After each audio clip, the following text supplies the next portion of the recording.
To Germany now, Berlin is quite annoyed with Beijing. Why? Because of China's secret police stations. They're still operational, though China says they're not.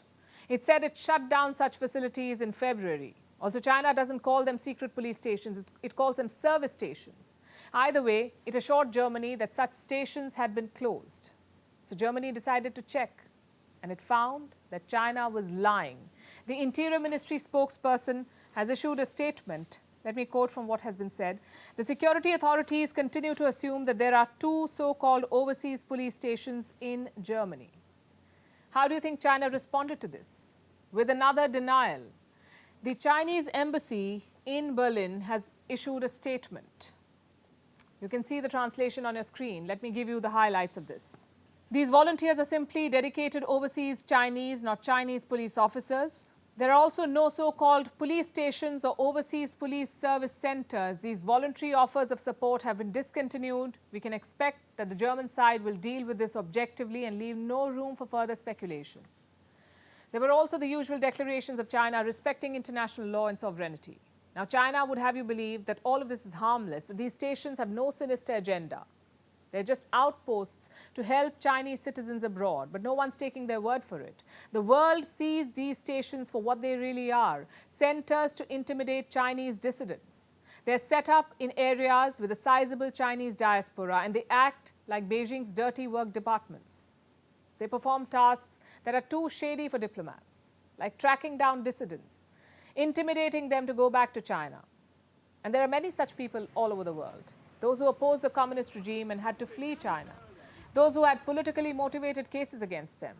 Those who face arrest on trumped-up charges in China. Such people try to make a life for themselves in other countries. Many of them leave their families behind in China, and that becomes their weakness that Beijing exploits. They force dissidents to return, and they threaten harm to their families. And it's all done through these secret police stations. China runs them all over the world, hundreds of them.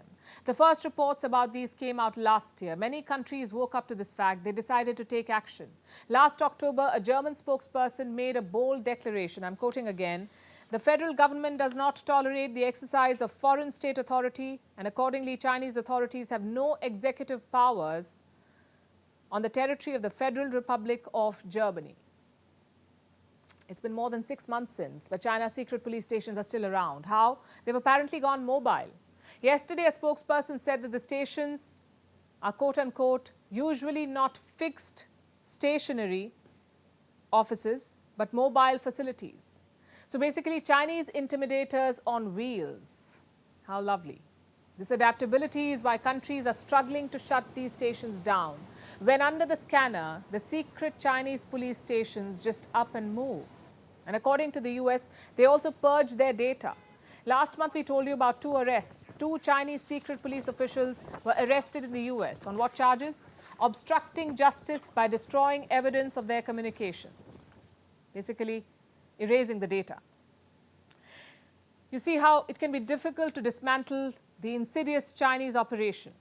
Yesterday, Germany publicly rebuked China, and as usual, China denied any wrongdoing. Until countries find a way to tighten the screws, Beijing will keep on meddling in their territory.